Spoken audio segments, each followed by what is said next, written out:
ফুস দিয়ে মন্ত্রপুত, দেশলাই ধরো, চুলা রেডি। চলো বাঁধাকপির পায়েস করা যাক জলদি। এবার আপনারা বলবেন এ কী কাণ্ড, আরে একবার ট্রাই তো করে দেখুন, পরে পেগুল হয়ে যাবেন। তো চলুন শুরু করা যাক।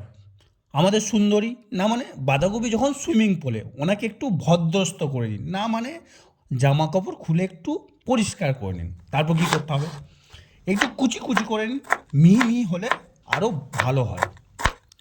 এরপর কড়াইতে জল গরম করে ওই কুচি করা বাঁধাকপিগুলোকে সেদ্ধ করতে বসিয়ে দিন। সেদ্ধ করে জলটা পুরোপুরি ঝরিয়ে নিন। মনে রাখবেন বাঁধাকপির কাঁচা গন্ধকে গরম জলের ভালোবাসা দিয়ে করতে হবে আমাদের অন্ধ, না মানে বাঁধাকপির কাঁচা গন্ধ যেন একদম না থাকে। এবার পায়েসের আসল ম্যাজিক, একটা চওড়া চারবিয়ে কড়াইয়ে সুন্দর করে দুধ ঢেলে নিন। তো এবার খোয়া ক্ষীরটা একটু গ্রেড করে চাচা ছোলা করে নিন।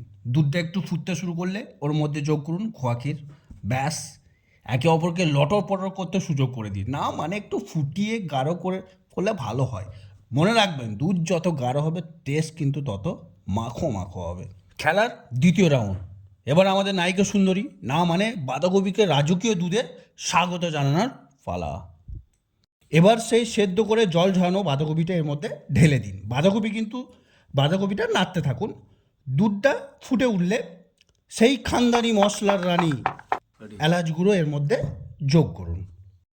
দুধের সঙ্গে বাঁধাকপি ডেটিং শেষ, এবার খেজুর গুড়ের এন্ট্রি। দুধ যখন একেবারে ঘন হয়ে আসবে, গুরু তখন কিন্তু আসল খেলা শুরু।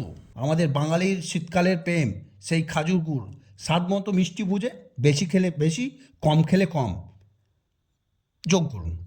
গুড়ের সঙ্গে এবার ডেটিং শেষ করে দুধটা ফুটে উঠলে কাজু কিশমিশগুলো ছোটো ছোটো কেটে দুধের মধ্যে যোগ করুন। এবার একটু ঘি দিয়ে নাড়িয়ে নিন, এতে কিন্তু গন্ধটা জাস্ট জমে ক্ষীর হয়ে যাবে একদম। ফাইনাল রাউন্ড, রাজকীয় ফিনিশিং।